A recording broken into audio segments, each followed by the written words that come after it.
સરકારી હોસ્પિટલની ગંભીર બેદરકારી સામે આવી છે।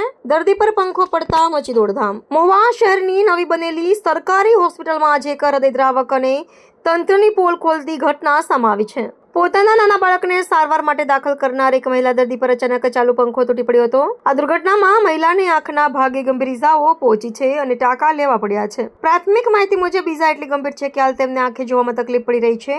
નસીબ જોગ આ ઘટનામાં માસૂમ બાળકને કોઈ ઇજા પહોંચી નથી, પરંતુ સવાલ એ ઉભો થાય છે કે જો કોઈ મોટી જાનહાની થઈ હોત તો જવાબદાર કોણ? આશ્ચર્યની વાત તો એ છે કે આ હોસ્પિટલના બિલ્ડિંગને બન્યાને હજુ માંડ 1 વર્ષ જેટલો સમય થયો છે, ત્યાં જ આવી નબળી કામગીરીના નમૂના જોવા મળી રહ્યા છે। એક તરફ સરકાર દ્વારા આધુનિક સુવિધાઓના મોટા દાવા કરવામાં આવે છે, ત્યારે બીજી તરફ મહુવાની આ હોસ્પિટલની હાલત તંત્રની ઘોર બેદરકારીની સાક્ષી પૂરી રહી છે। હાલ તો આ ઘટનાને પગલે લોકોમાં ભારે રોષ અને હોસ્પિટલની સુરક્ષા સામે અનેક સવાલો ઉઠી રહ્યા છે। રિપોર્ટર સરફરાઝ ખોખર, અમરેલી।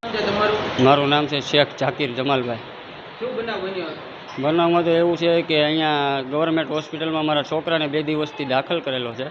તે છોકરો 9 મહિનાનો છે અને એને એના મમ્મી બે સૂતા હતા તો ઉપરથી પંખો પડ્યો છે અને આ ગવર્મેન્ટ સરકારની આ હોસ્પિટલની બેદરકારી કહેવાય કે નાના નાના બાળકો આવે છે અને કોઈ ધ્યાન દેતું નથી। અહીંયા કેટલી ઈજાઓ થઈ છે?